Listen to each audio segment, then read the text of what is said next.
None of us should be negotiating on the debt ceiling. It should just be lifted. That's what the big spenders say, and they get their way. But what if this were the budget of someone you know? What do you think of these people? They're making $24,000. They're spending $35,000. They're almost $11,000 in debt. They should get their priorities straight on what they need to be spending and saving their monies on. Actually, this is the federal budget. I just took zeros off.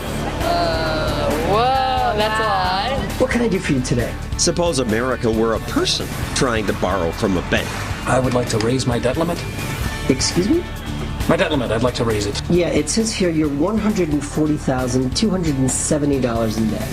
Right. So I figured we should raise that limit to about $170,000. I just bought a 60-inch flat screen. America's bought plenty of flat screens and promises everyone many more things. Is there no limit on what politicians can promise? Who will pay for it?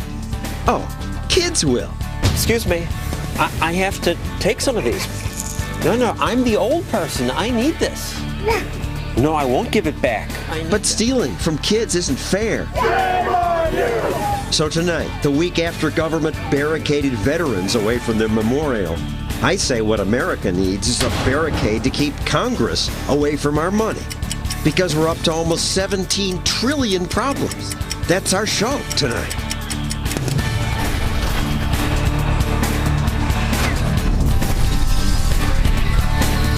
And now, John Stossel. Okay, Congress kicked the can down the road again, but this doesn't address the irresponsible spending that is going to bankrupt us. So tonight, we'll solve America's debt problems. Really, it's not that hard once you stop assuming that what makes America work is government. Our politicians didn't always believe that government was so important, and they used to spend billions less.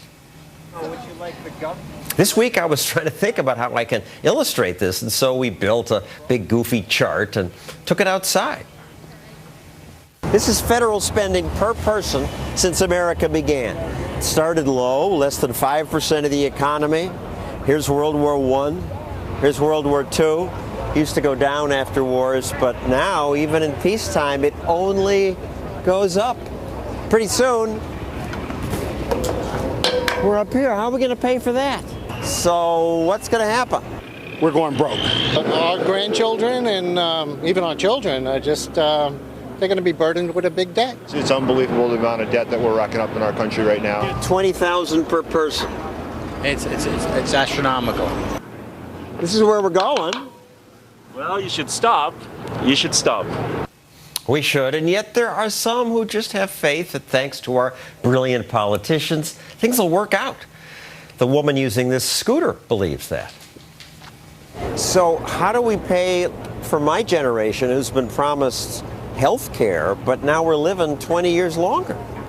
I think that there are definitely plans for that. I mean, the Affordable Care Act's in place. I think it covers a lot of people, including people. That's going to take care of that. I think it will. Yippee! The Affordable Care Act will just solve the biggest problems. If only it were true. But the truth is that government solutions are the problem. Government does too much and promises too much. Dan Mitchell and Abby McCloskey spend their working days looking at the budget and how it's grown, and they work for competing think tanks. Dan's with the Cato Institute, Abby's with the American Enterprise Institute.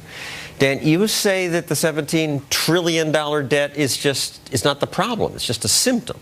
It's a symptom of the problem of government being too big and doing too much. And let's do an analogy. Let's say that you went to the doctor because you were coughing a lot and you found out that you had lung cancer. Oh, that's really bad. But what if the doctor said, well, here's some Robitussin, you won't cough anymore? Will you be happy with that? No, of course not. You want to deal with the underlying problem. If it worked, I would. Well, it might get rid of your cough, but it's not going to deal with the lung cancer. And the problem is government has exploded in size, as that chart you had illustrated.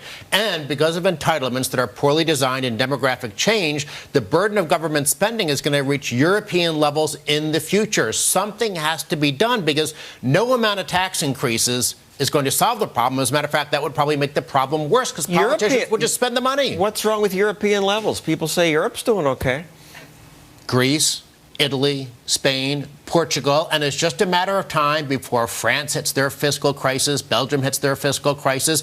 All of the Western world, Japan, of course, is going to blow up, not in Europe, but same problems of politicians promising things they can't deliver and imposing tax burdens that are crippling private sectors. And yet, Abby, all week I heard, and we're going to hear it from Bob Beckel later, it's the problem is this debt ceiling. They shouldn't have one. It's the uncertainty. Right. I mean, the debt limit has been turned into the enemy in this debate as opposed to the actual federal debt. And in 25 years, everything we make and buy and consume in this economy, that will all be the same size as a federal debt. And we know from economic research that when a country has that much debt, we have really slow growth, less jobs, people can't retire. It's a real problem. Today, the president said, stop treating government like an enemy.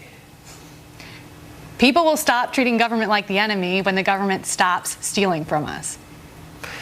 And I'll stop regarding it as an enemy when it stops spending $3+ trillion.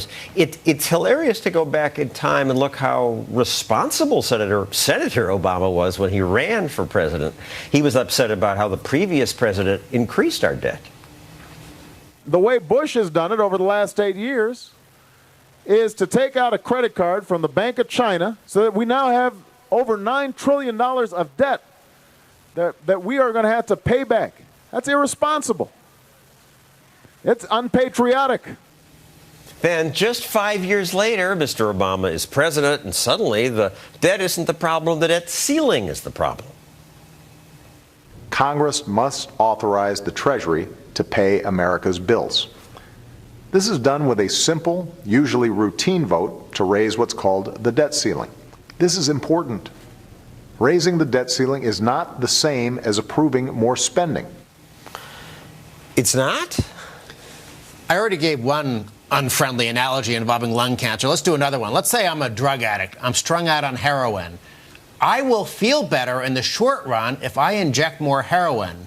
In the long run, though, I'll be better off whether I'm going cold turkey or a methadone clinic or figuring out some way to get from my addiction to being cured. And likewise, we have to figure out how we go from this addiction to government spending, whether it's financed by borrowing or taxes. That is the problem. We have to deal with it. We have too many people in our country who are being trapped by, in effect, the heroin of government dependency. We have all these special interest groups, lobbyists. Washington is one of the most corrupt towns you could imagine. We need to fix that. Where you guys live, and where I don't see people objecting to it. Most people, we do.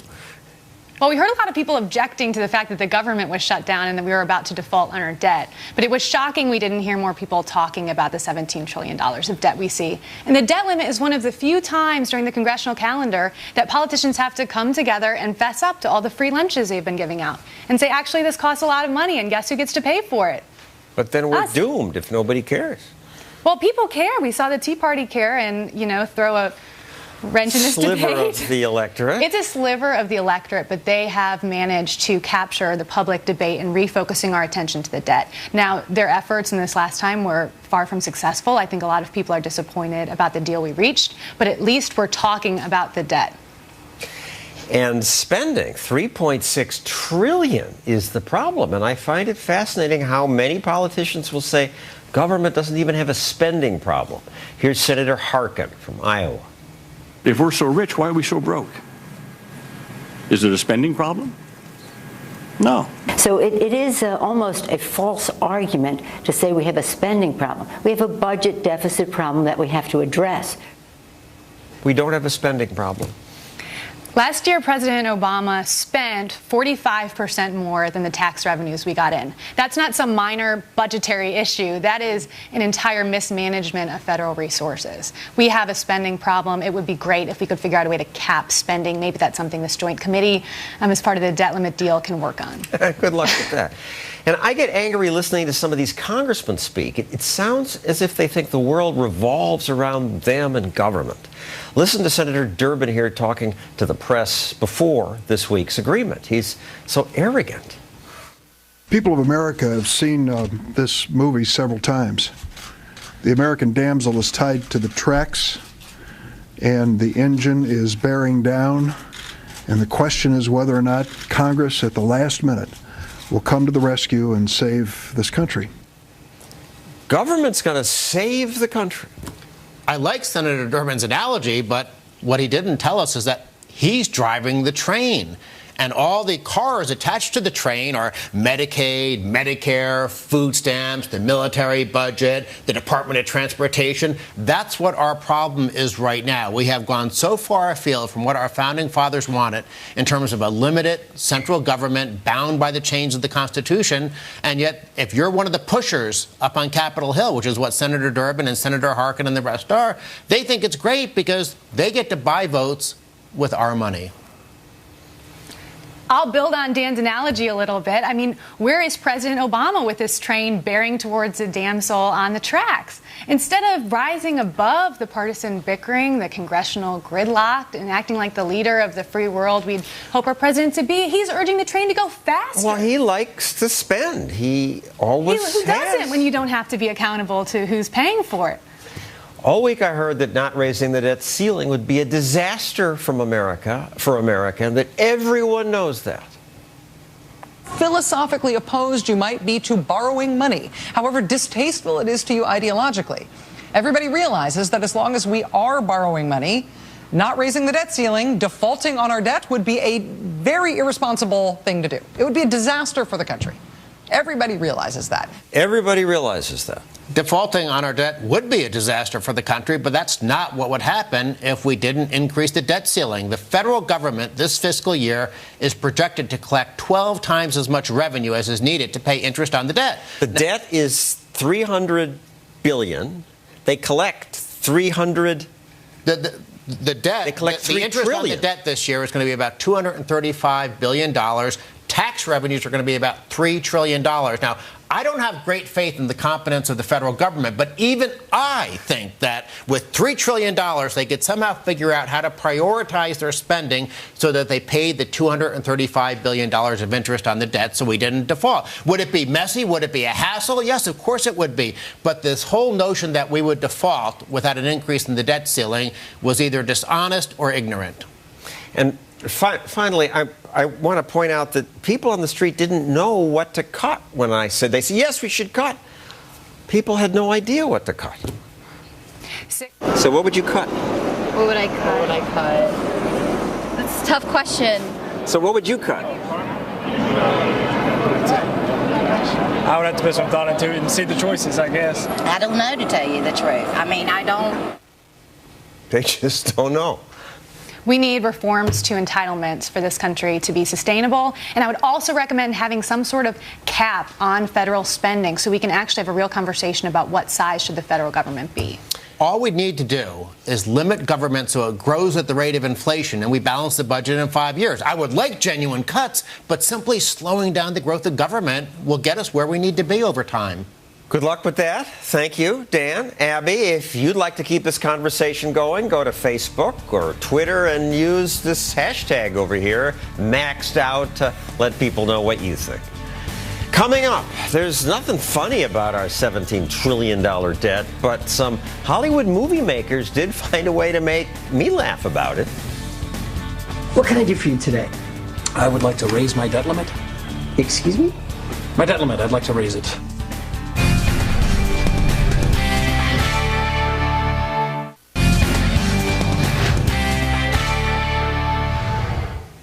Hard to get your brain around how much our government spends. More than $3 trillion this year alone, on top of our $17 trillion debt. So sometimes I like to lop 8 zeros off the budget numbers, and then you get a chart like this. It looks like a family budget, and when I show this to people, they understand. So what do you think of these people? They're making $24,000. They're spending $35,000. They're almost $11,000 in debt. They should get their priorities straight on what they need to be spending and saving their monies on. Actually, this is the federal budget. I just took zeros off. Whoa, that's a lot. That is a lot. And when they see this, they get it. And so I thought I was so clever to come up with that idea. But then I saw a video which is much more clever and a better way to explain the problem. A man goes to a bank to get a loan. What can I do for you today? I would like to raise my debt limit. Excuse me? My debt limit, I'd like to raise it. Because the last time I checked, Mr. Smith, you were in serious debt. Yeah, it's pretty bad. Figure we should raise that limit. It says here you're $140,270 in debt. Right. So I figured we should raise that limit to about $170,000. I just bought a 60-inch flat screen. And politicians keep spending. So I'm happy that even in Hollywood, there are at least a few people who think that's ridiculous. And two got together to make that video, put it on YouTube, where it's been watched more than 2 million times. Seth Meyer produced the film. Brian Stepanek was the actor and director. It's good you guys did that.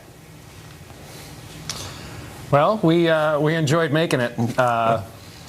It was something that that we had talked about, and I had thought of the idea and pitched it to my brother. And we were both laughing so hard that I decided it was something that we should probably move forward with and write a script. And yet you say you're not political. Well, we just thought it was a universal theme that really, if we could lop off all the zeros, show it to a typical family, they could all get it. And it was amazing how quickly people kind of picked this up. I mean, we made this video 2 years ago, and it seems like it's just timeless because every time this topic comes up, we get a surge of hits and views, and people keep commenting about it now. And of course, you found it, and we appreciate the feedback. And some of the numbers now are old, which you'll see as we play some more of it. Seth Meyer makes me think of that guy Seth Meyers on the Saturday Night Live, but you don't look like him, no. Yes. No, we're from the same area, but yes, no, I get that a lot. All right, so you made G.I. Joe 2 and Smurfs 2. You have a different... Just take the credit, man. Take the credit. Yes, I am Seth Meyers. Back to your movie. The bank officer asked the kind of question that a loan officer would ask. Do you have some new income that I don't know about? No, I'm still making about 21 grand a year. Okay. And are you still spending $38,000 a year? That's what it says. So you're adding $17,000 a year in debt. Wow, is that what it comes out to? Debt limit going up. Ding. Have you made any cuts in your expenses? Oh, of course, yes. My wife and I cut $380 out of our annual budget. Okay, so you're adding $17,000 a year to your $140,000 in debt, and you cut $380. Well, you say it like that, it makes it not sound like a lot.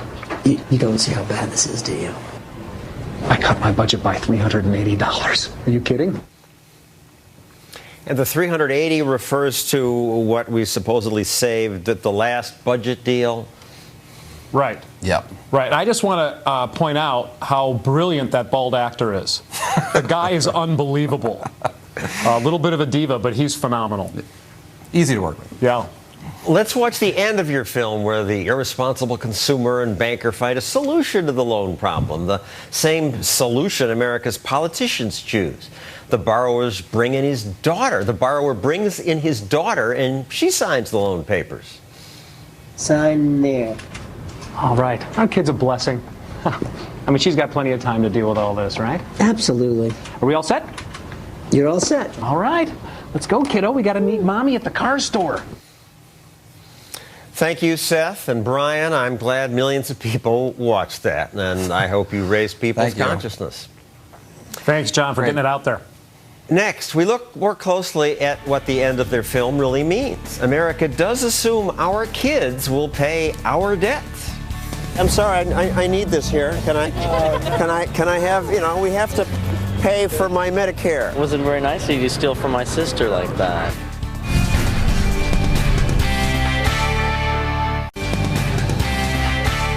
Excuse me, I need to take this phone. What are you doing? Hey, give that back. I'm old. I need this.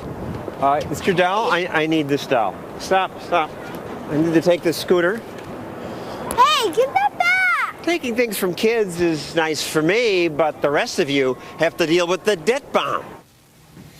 Our almost $17 trillion debt's bad enough, but the real bomb is coming. It's coming because people my age rudely refuse to die. And we baby boomers have been trained to believe that we deserve not just Social Security, but the real budget buster, Medicare, which includes all the cool new stuff modern medicine invents. We paid into Social Security and Medicare our whole lives. We're entitled to get our money back. But what my generation doesn't know is that most of us will get back much more than we put in. And this is unsustainable. And to try to pay for it, we commit generational theft. We older people basically steal from young people. People like Ramesh Ponnuru. He writes about these issues for the National Review. So you're not that young, but you're going to have to pay for me. That seems to be the plan. And, you know, people younger than me are going to have to pay for me. That's what this system amounts to. It's a kind of generational chain letter. And that was what it was supposed to be when FDR set it up. What's wrong with that? Well, the problem is that it's just fiscally unsustainable to keep promising each generation they're going to get more and more money, especially as the length of the average life is getting longer and the number of kids people are having is getting smaller, so that you've got to support people for a longer time in retirement and you've got fewer workers who are doing it. People forget that when FDR created Social Security, most people didn't even live to age 65. That's right. You know, it's one of those things that is part of our welfare state that has not been modernized and updated to keep account of changing times. So some people say just raise taxes. Well, you know, if you raise taxes, you're hurting the economy, and thus that's just another kind of generational theft because you're leaving a smaller economy to the future. But you're also not going to be able to raise taxes enough to make up for this shortfall. It is a huge shortfall. Yeah, there are so many people roughly my age. We're the baby boomers, and you could double taxes and it wouldn't cover this. Unbelievable. I keep hearing these numbers. $30 trillion unfunded liability, $90 trillion. We spend $3 trillion a year, which is enough, but these future numbers are impossible. That's right. It's I mean, if you want a good scare before Halloween, go look at the projections on U.S. federal debt, and those projections are driven overwhelmingly by Medicare and Social Security. And the $30 trillion is going out about how many years? You know, I forget which one, which numbers go with which, because the fact is nobody really knows. We don't know what healthcare costs are going to be like in the future. We don't know what miraculous but expensive new medicines there are going to be, but we do know that on the current system, the federal government is supposed to pay for it all. Well, at least some people I talked to outside the studio were aware that young people will have to suffer to give money to people like me. How are we going to pay for that? I don't think we're going to be able to pay for it. It looks like we're going to leave it to the next generation again. We're going to have high inflation, high prices, shortages. The real problem is entitlements. That's you two and me paying for our health care. Right. That's right. So you want to give some of your Medicare back? No, not really. Right now, this is kind of generational theft. It means you and I are stealing from these kids. It's like, I'm sorry, I need this here. Can I have, you know, we have to pay for my Medicare. I don't like it. It wasn't very nice of you to steal from my sister like that. So they don't like it, but they don't vote. And even when they come to voting age, we older people are much more likely to vote. I don't see how this is going to end well. Well, that's right. I mean, the good news is that we can make adjustments that are modest starting now. The bad news, and then, well, for example, we could make Social Security benefits not rise over time, you know, so that somebody who retires 20 years from now, they should get the same benefit level that somebody who retires today. Right now, the law says they're going to get a much bigger benefit. That would be great if we could afford it. We can't. That's the sort of adjustment you can make now so you don't have to make a sudden change when you're out of money. The problem is exactly what you said. Older voters, whether they're Republicans, whether they're Democrats, whether they're something else, they don't want to make that sacrifice, partly because they have been told they're just getting their own money back, even though that's not true. They're getting back a lot more than they put in. And we older people are also richer. The median net worth of somebody over 65 is $170,000. Median net worth of someone under 35, $3,500.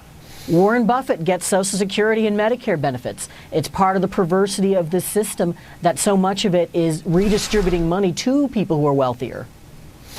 Thank you, Ramesh. Coming up, I'll fight with a famous Democrat, Bob Beckel, who says, well, he says what this singer says. Raise the debt ceiling, raise the debt ceiling, raise the debt ceiling, raise the debt ceiling, raise the debt ceiling, raise the debt ceiling, raise the debt ceiling, raise the debt ceiling, 14 trillion in debt, but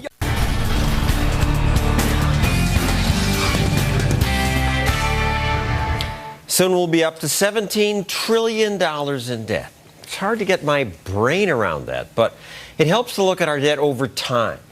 For 150 years, America had almost no debt. Then it rose during world wars, came down after World War II, but then, starting around 1980, exploded. It's gone straight up, and this is unsustainable. Outside this building, the big graph I showed people was not America's accumulated debt, but how much we spend per person every year. And most who saw it agreed that America has a spending problem, and they wanted cuts. But then I asked, what would they cut? They said this. What would you cut? Oh, my. I don't know. You can't cut education. We need to cut spending, obviously. What would you cut? You can't cut health care, I don't think, because we all need... So not health care. So what should we cut? Social Security? No, I think... Defense? I'm not sure what else you can cut. We're spending a great deal on the military, on medical care. And that should be cut? That's a hard question. And you can't answer it either. Absolutely not. Few people had suggestions, which helps me understand the viewpoint of all those Democrats who say, just raise the debt ceiling. And one of those is the brilliant Bob Beckel.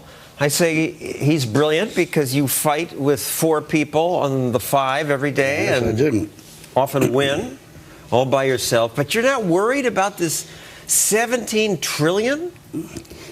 John, you know, I like you a lot, and every time I hear you talk about this and that fear and pain on your face, I worry about you.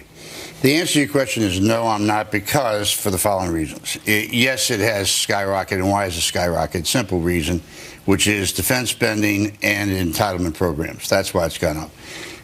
You know, the rest of the budget is relatively insignificant. What is significant is it's 20, I think 30% is left after that. That's not nothing. Yeah, no, but you also have to take into account the interest on the national debt. Okay. Which is, but you're right. Defense and entitlements are the biggies. That's right. And the interest on national debt, which is almost $300 billion. Right. And at some point, when I say the debt doesn't matter, what is it about the debt that bothered you personally? Not bothered you philosophically, but bothered you in your life financially this morning when you woke up.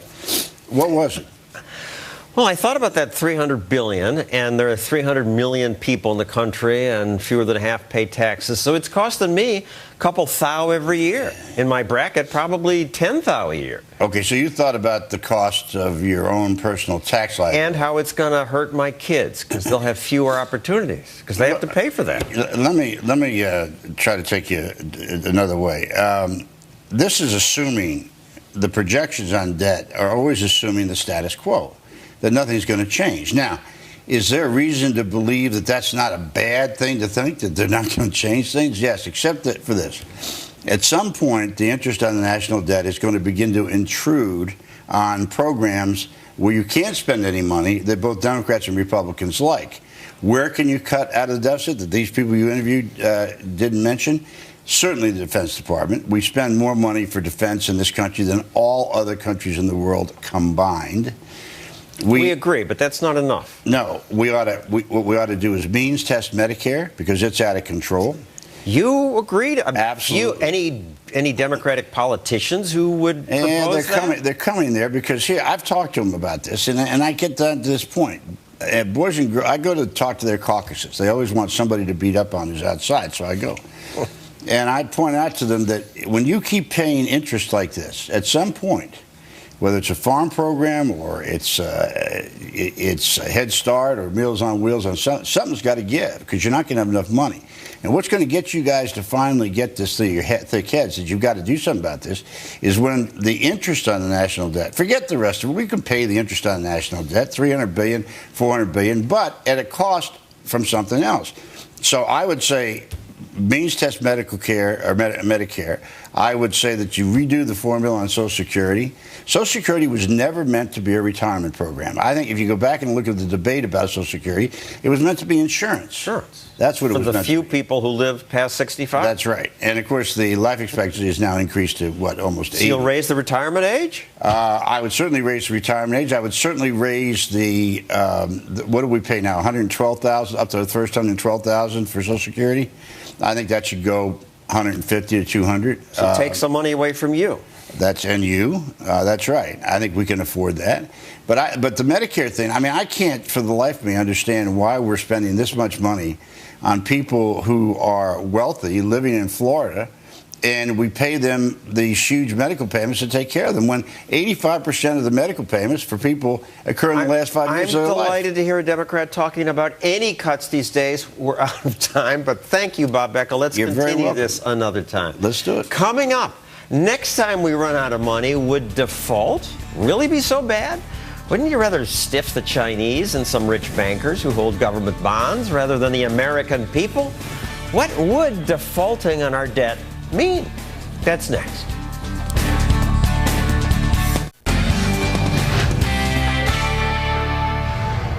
Before the government shutdown, we were told a shutdown would be a catastrophe. But what happened? How do you feel about the shutdown, the partial shutdown? I personally love it because life goes on. Right. Life went on. Most people hardly noticed the partial shutdown. But, of course, default would be worse. Default means a government can't pay its debts in full.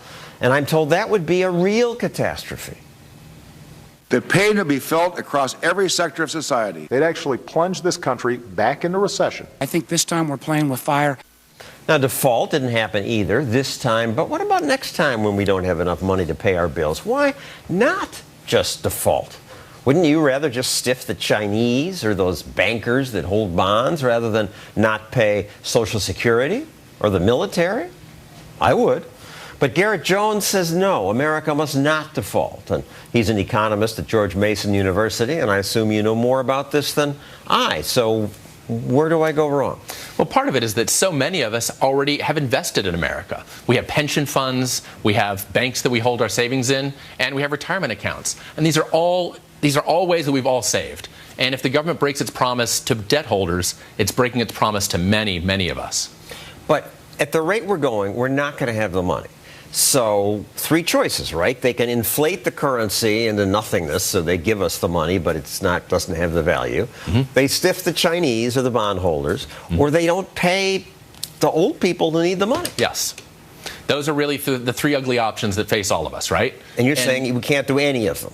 I think they're all ugly choices, right? So my guess in real life, what will the rich countries do that face these problems, especially the U.S.? We're going to do some mixture of raising taxes and cutting spending because politically and economically, it's really hard to stiff it to the bondholders. And why? Russia defaulted. Argentina defaulted. A couple years later, they were doing well. Well, relatively well. They're still Argentina and Russia. Well, those are middle-income countries. They're not the richest country in the world. You know, there's something different about the average American getting pulled over for a DUI and the class valedictorian. When a country like the U.S., which has made every single bond payment since the Constitution was written, when a country like the U.S. breaks a promise to its bondholders, investors will be terrified for years to come. Well, we break promises all the time. We said we were going to attack Syria. The president said in 2008 that he would cut spending. Mm-hmm. Why should this be so different? And back to Argentina or Russia. They suffered greatly. Their countries were way out of whack. Within a couple of years, they were growing at 8%. It's like prices found the new floor. They got a new start. You're right. Every once in a while, someone who has had bad luck, a family that's had bad financial luck, can go through bankruptcy and they come right out soaring. But the U.S., we've been the financial center of the world for quite some time. The U.S. has been able to borrow at super low, super cheap interest rates. And our private sector builds on the stability of the government sector. So people would be afraid to lend money to big U.S. firms. I would think they'd be afraid now because they can see the direction things are going. Merely by saying we're going to give you a 5% haircut, that then suddenly changes everything and then interest rates shoot up? You make a good point right there, right? A 5% haircut might not scare international investors or American investors all that much. But a 5% haircut promising to pay 95% of what you owe isn't going to save us that much money either. And we need much more. Well, let's take a look at this video made by a group that says it's a terrible thing that we rely so much on Chinese money to cover our debt. And it shows a Chinese teacher mocking us. 巨额的所谓刺激开支，庞大的医疗改革，政府接管私有企业，债务累累。当然，我们是他们的大债主。现在他们都得给我们干活。But what are they going to do? I don't see what the problem. They're not going to repossess the Empire State Building and Apple and General Motors. What can they do? You're exactly right. When it's always really tempting for national governments to default on their debt for just that reason. There's no repossession agency in most cases, right? So, but the reason why is because nations want to keep their reputations. There must be some reason why when rich countries go to the trouble of defaulting, they actually end up only sort of half defaulting, partially defaulting. So they repay about 2/3 of it. Why? Because they really hate being cut out of the international credit markets. Governments and the private sector rely on borrowing to just keep the engines of capitalism running. Thank you, Garrett. Coming up, our $17 trillion debt is not an insurmountable problem. It just requires a few cuts. And I'll make them when we come back.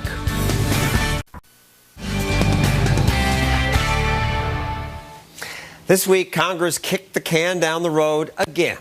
But in a few months, we'll be up against the next so-called debt limit. Congress created those limits because politicians thought it might put a ceiling on how much government spent. But it didn't. Or maybe it slowed things down a little bit, but now we're about to pass $17 trillion in debt, and soon, according to promises made to my age group, handouts and debt payments will eat the whole economy. At this rate, disaster is coming. Yet the attitude of many is captured nicely by the performer in that Reason TV video we've been playing. Raise the debt ceiling, raise the debt ceiling, raise the debt ceiling. None of us should be negotiating on the debt ceiling. It should just be lifted. Raise the debt ceiling. So Congress did, again. The only good news is that this time, thanks to some Republican pushback, big government is finally part of the debate. Lots of people I talked to said government needs to be cut. This idea of kicking the can again to February is just a terrible concept. Tonight I poked fun at how many couldn't name any specific cut. That's really tough. But I should also point out that some could. In my experience, this is new. So what would you cut? Education and spending and social programs. Really? What about the people who need them? That's what the states are for. You don't want to pay for my health care? No, sorry. What would you cut? Anything not authorized by the Constitution, we eliminate. What would happen to the poor people? Well, I'm a poor person. I would eat. I would find a way to eat. This woman borrowed $250,000 to pay for law school. Would you like the government to stop giving loans like that so we don't go broke? I think the government makes it a little too easy for individuals to obtain loans. It was too easy for you to get the loan? It was way too easy. Way too easy. No questions asked. Here's $50K. Enjoy it. Government shouldn't dominate the student loan business. Government spends an insane amount of money on harmful things. I nominate Nancy Pelosi for Ridiculous Politician of the Month for saying this when asked, well, won't Democrats negotiate cuts? So why now? Because the cupboard is there. There's no more cuts to make. They spend almost $4 trillion and the cupboard's bare? This is nuts. Central planners think without big government, planes will crash, trains, parks, and Big Bird will disappear. But none of it's true. There is so much we could cut and should cut, like NPR and PBS funding. There shouldn't be government television, and Big Bird doesn't even need the money. Foreign aid, it usually does more harm than good. On to bigger cuts. End the war on drugs. When Americans hurt only themselves, leave them alone. Kill Fannie and Freddie. Government shouldn't finance 90% of America's mortgages. That's socialism. Eliminate cabinet departments like Commerce, Energy, Agriculture Secretary. We don't need them. Commerce happens. It doesn't need a department. Education's a local responsibility. The Fed spending $100 billion a year didn't raise test scores one bit. Finally, the three biggest programs. First, defense. We are not safer when we try to police the world. We could cut military spending by hundreds of billions if we limited the military's mission to its intended role, protecting Americans. And finally, Social Security and Medicare. We have to do things like raise the retirement age and turn Medicare into an insurance plan that's self-sustaining. That means if I want the latest and fancy medicine, I have to pay for it myself. There's much more that could be cut. At downsizinggovernment.org, Cato Institute analysts detail hundreds of ideas. And in No, They Can't, there's a chapter where I cut all the way to a fat budget surplus. But to save America from bankruptcy, we don't even need to make all those cuts. We could grow our way out of debt if Congress simply froze spending. They won't do that either. But even if they limited spending growth to 2% per year, we'd balance the budget in just 3 years. So let's do it. And that's our show. See you next week.